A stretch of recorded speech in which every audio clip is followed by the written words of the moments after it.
बात है। और संसद में अगर अदानी पर कांग्रेस सवाल उठाना चाहे तो वो विकास को रोकने वाली बात है। बीजेपी इस समय इसी बात को पूरे देश में प्रचारित कर रही है, इसी किस्म की राजनीति बीजेपी कर रही है। आपको मैं बता दूं कि कल अमित शाह गृह मंत्री हैं, उन्होंने बाबा साहब अंबेडकर के लिए कहा, कांग्रेस को कोसना था उन्हें अपने भाषण में, संविधान के बारे में बात कर रहे थे अमित शाह, और उन्होंने कहा कि अंबेडकर अंबेडकर अंबेडकर, ये ऐसा कहना फैशन हो गया है और इतना नाम अगर आप भगवान का लें तो आपको स्वर्ग मिलेगा, ये अमित शाह का कहना था। देश के गृह मंत्री, लेकिन बेहद शर्मनाक बयान। और ऐसा नहीं है कि ऐसी शर्मनाक स्थिति बीजेपी ने पहली बार अपने लिए बनाई है। अभी हाल ही में मोदी ने संसद में जिस किस्म का भाषण दिया था संविधान पर, उस पर भी काफी बुरी तरह बीजेपी फंसी, और तब मल्लिकार्जुन खड़गे ने इसी राज्यसभा में प्रधानमंत्री मोदी से माफी मांगने की मांग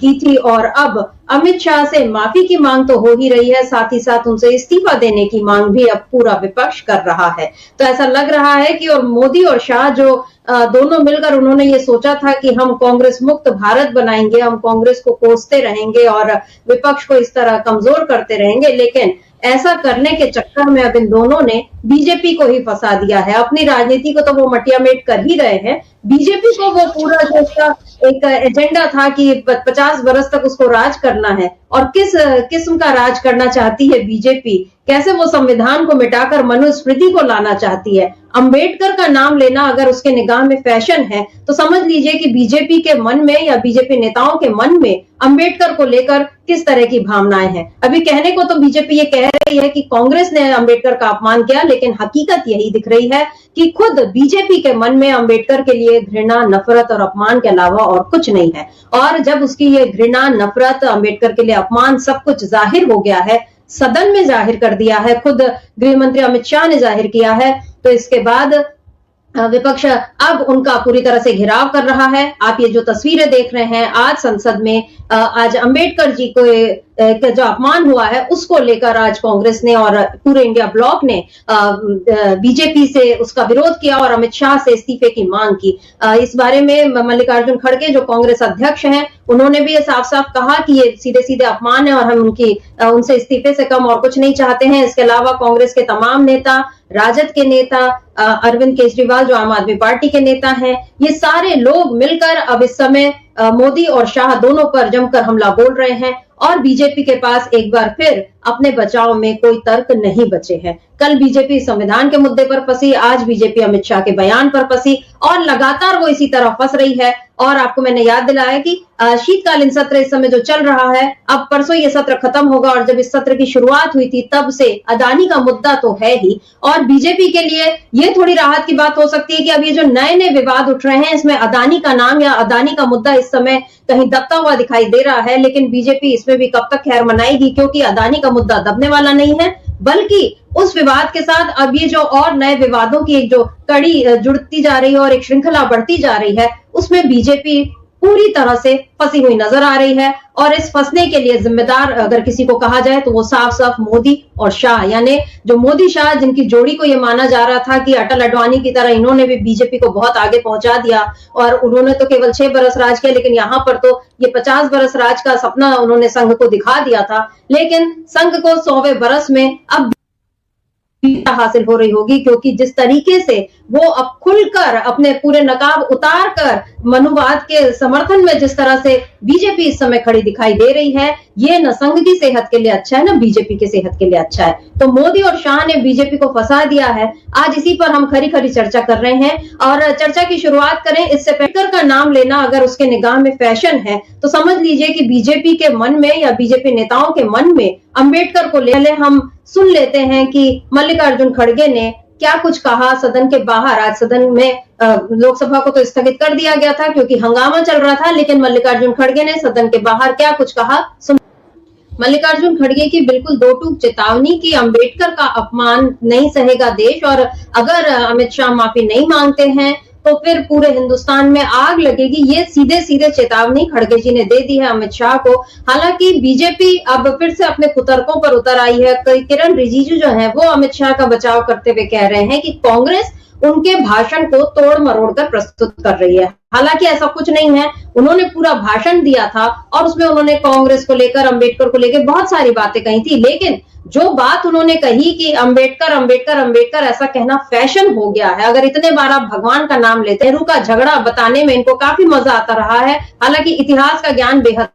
कम है, क्योंकि अगर इतिहास को आप टुकड़ों टुकड़ों में देखेंगे, पढ़ेंगे और उसी तरह से प्रस्तुत करेंगे तो सब कुछ गलत नजर आएगा। उसको समग्रता में पढ़ने की जरूरत है, जो बीजेपी करती ही नहीं है या करना नहीं चाहती, ताकि वो देश के सामने झूठ परोस सके। और इसी एक झूठ को परोसने के चक्कर में इस बार मोदी शाह ने बीजेपी को फंसा दिया है। और किस तरह अब बीजेपी इस नए विपक्ष के इस नए हमले से उसका किस तरह से सामना कर पाएगी, या इसमें अब उसका जो पराभव है या उसकी जो हार है वो नजर आने लगी है, इसी पर हम खरी खरी चर्चा करेंगे। हमारे साथ नेहरू का झगड़ा बताने में इनको का जुड़े हुए अमलेंदु उपाध्याय जी। अमलेंदु जी नमस्कार, स्वागत है आपका इस कार्यक्रम में। अमलेंदु जी, अभी आपने खड़गे जी को सुना और वो कह रहे हैं कि देश में आग लग जाएगी, और ये हमने देखा है कि जब भी आप अंबेडकर का अपमान करने की कोशिश करते हैं, और ये पहली बार नहीं है कि चाहे आपने अंबेडकर का अपमान नहीं किया या आपने किसी दलित को आपने अपमानित नहीं किया, किसी पीड़ित यानी चाहे वो आदिवासी है, महिला है, जो भी एक कमजोर वर्ग का होता है व्यक्ति, उसका अपमान बीजेपी करती है, क्योंकि उसकी मानसिकता सवर्ण और एक उच्च जाति के तबके वाली जो है, दबंगई वाली मानसिकता है। और उसी में कल शायद अमित शाह गलती कर गए, मतलब उन्हें कांग्रेस को कोसना था, वो किसी और तरीके से भी बोल सकते थे, लेकिन जो कहते हैं कि दिल की बात जुबान पर आ गई, क्योंकि ठीक है अंबेडकर अंबेडकर अंबेडकर कहना आपकी निगाह में फैशन हो सकता है, लेकिन उसके साथ जो अगली लाइन उन्होंने जोड़ी, कितने बार आप भगवान का नाम लेते तो स्वर्ग मिल जाता। यहाँ पर क्या फिर से एक जो हिंदू सुप्रीमेसी को दिखाने की कोशिश अमित शाह ने नहीं की, और क्या ये नहीं बताया कि दलितों के लिए तो अंबेडकर ही भगवान है। बौद्ध लोग जो बौद्ध धर्म के अनुयायी, जब उनके यहाँ कोई शुभ अवसर होता है तो वहां भगवान की फोटो नहीं लगाते, वो अंबेडकर जी की तस्वीर के साथ सारे अपने रीति रिवाज जो है वो पूरे करते हैं, उनके लिए वो भगवान है। अब आप अमित शाह ने यहाँ पर क्या देश के दलितों को सीधे सीधे बीजेपी के खिलाफ खड़े होने का एक मौका दे दिया है? बिल्कुल समित्रा जी, अमित शाह ने जो भी कुछ कहा है वो भारतीय जनता पार्टी का ऑफिशियल स्टेटमेंट है, और नरेंद्र मोदी अब अमित शाह के समर्थन में उतरे हैं। जो नरेंद्र मोदी ने ट्वीट किया है वो एक तरीके से अमित शाह का समर्थन है। हालांकि उन्होंने कांग्रेस पे तमाम आरोप लगाए हैं कि वो डॉक्टर अंबेडकर का अपमान किया, ये किया वो किया, जो उनकी अपना रटा रटाया एक उनके पास है वही उन्होंने किया है। लेकिन जिस तरीके से अमित शाह ने सदन के अंदर जो बोला, और उसको हम लोग सुनवा भी सकते हैं कि उन्होंने क्या बोला था, सुनवाएंगे भी उसको कि क्या बोला, लेकिन वो जो बोला अमित शाह ने समित्रा जी, वो साफ तौर पर यह दिखाता है कि भारतीय जनता पार्टी का डॉक्टर अंबेडकर के प्रति और इस देश के दलितों, पिछड़ों, वंचितों और अल्पसंख्यकों के प्रति जो असली मानसिकता है उसका प्रदर्शन अमित शाह ने किया है। अमित शाह की वो 20 सेकंड की बाइट जो इतनी ज़्यादा वायरल है कि वो पूरे देश में अब जो कह रहे हैं खड़गे साहब कि ये आग लग जाएगी, तो बिल्कुल निश्चित तौर पर आग लग जाएगी, और भारतीय जनता पार्टी समझ भी चुकी है इसको। तो आज उनकी एक बैठक भी बुलाई गई है, बड़े नेता उनके उस बैठक में शामिल हैं, वो शायद चल रही है अभी बैठक, कि वो इसी मसले पर चर्चा की जाएगी, किस तरीके से अमित शाह ने जो है वो भारतीय जनता पार्टी का असली एजेंडा था वो सामने लाकर रख दिया। अमित शाह ने जो कहा समित्रा जी, असल में उन्होंने पुष्टि यही की है कि जो 400 पार का नारा दिया जा रहा था वो वास्तव में संविधान बदलने के लिए ही दिया जा रहा था। इसकी पुष्टि अमित शाह ने कर दी है। और परेशानी भारतीय जनता पार्टी की ये है कि चूंकि उस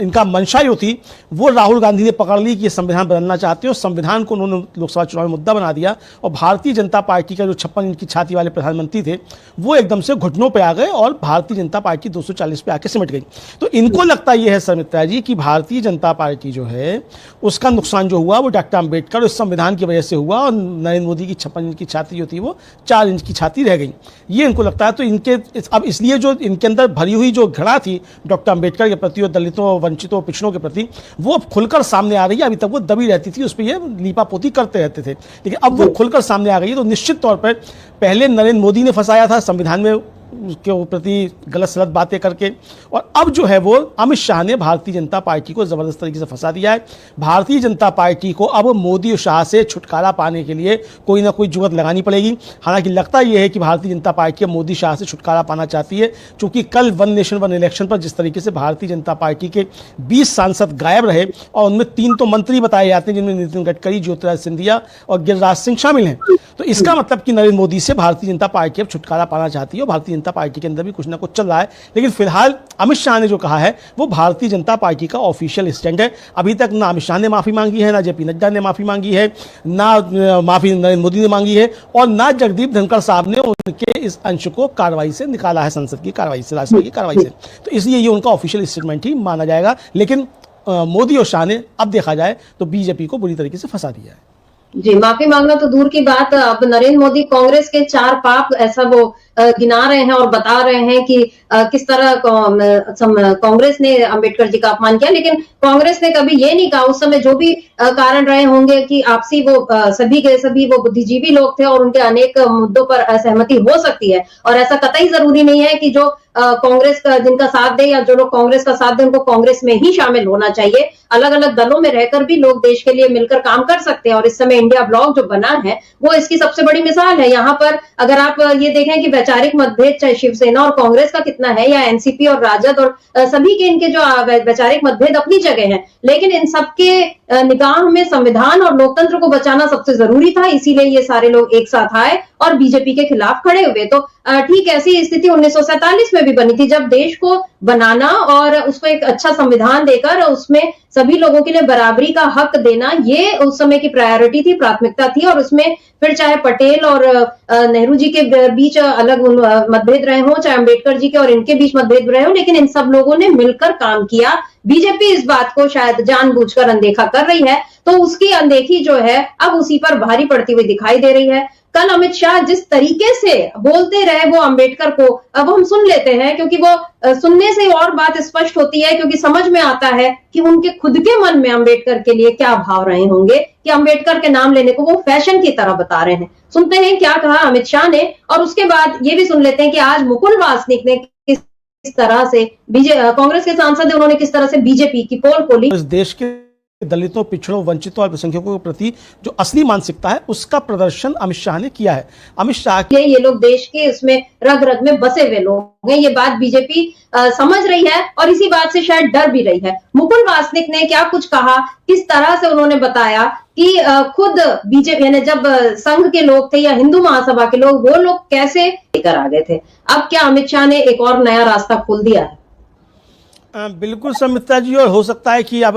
खुलकर डॉक्टर अंबेडकर के खिलाफ और दलितों, वंचितों, पिछड़ों के खिलाफ बोलने की ताकत बीजेपी में शायद इसलिए आई हो कि उन्हें लगता है कि मशीनों से सब कुछ इंतजाम हो सकता है। हरियाणा जीत लिया, महाराष्ट्र जीत लिया, तो अब डॉक्टर अंबेडकर के खिलाफ भी जहर उगला जा सकता है, तो ये ताकत आ गई हो उनमें, तो इसी भरोसे वो बात कर रहे हों। ये साफ तौर पर समझा सकता है समिता जी कि अमित शाह ने जो कुछ भी बोला है वो ऐसा नहीं है कोई भावावेश में बोल गए हो कि बहुत जो है वो अचानक उनके मुंह से निकल गया हो, ऐसा नहीं है। वो लंबे समय की एक प्रक्रिया जो है वो, जो उनकी मानसिक स्थिति जो संघ की शाखाओं में बनती है और भारतीय जनता पार्टी जिस तरीके से अपने कार्यकर्ताओं को प्रशिक्षण देती है, उसका वो परिणति जो वो सामने है, वही चीज़ उनके सामने निकल कर आई। तो उन्होंने कुछ मतलब अपनी पार्टी की लाइन के हिसाब से देखा जाए, उनकी विचारधारा के हिसाब से देखा जाए, तो उन्होंने कुछ गलत नहीं कहा है।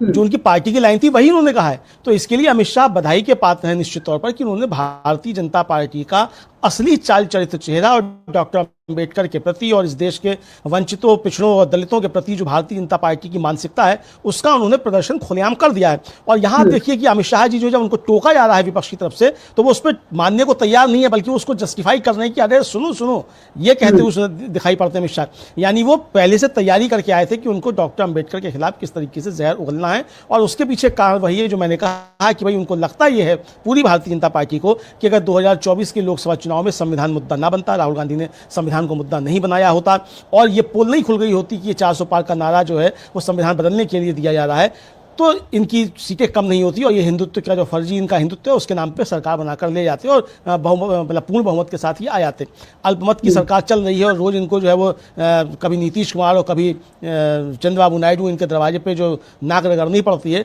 तो ये ना करना पड़ता। 56 इंच की छाती मोदी जी की जो सोलह के जो 6 इंच की रह गई है वो ना रह जाती, तो इनको ये ऐसा लगता है। तो यही जो अमित शाह ने कहा है समिता जी, वो उन्होंने भारतीय जनता पार्टी की जो मानसिकता है उसका ऑफिशियल जो है स्टैंड है उसी को जाहिर किया है। और नरेंद्र मोदी ने भी जो है वो बचाव में उतरे हैं उनके इनके समर्थन में अमित शाह के। कहीं उन्होंने ये नहीं कहा कि अमित शाह माफी मांगेंगे, ना जेपी नड्डा ने अभी तक कहा है कि माफी मांगेंगे। तो ये इसका मतलब कि इस पे टिके रहेंगे और अच्छा है, जैसा हमारे खड़गे जी ने कहा है, अगर ये आज माफी नहीं मांगते हैं और इस पे कार्रवाई नहीं होती, इस्तीफा इनका नहीं होता है, तो निश्चित तौर पे देश के अंदर जो है एक संग्राम हमको एक नए तरीके का देखने को मिल सकता है और इसके जिम्मेदार सीधे सीधे अमित शाह और भारतीय जनता पार्टी ही होंगे संगीता जी। जी बिल्कुल, गृह मंत्री अमित शाह और देश की कानून व्यवस्था बनाए रखने की जिम्मेदारी, एक गंभीर जिम्मेदारी उन पर है, लेकिन यहाँ वो अपने पद को बहुत हल्का बनाते हुए नजर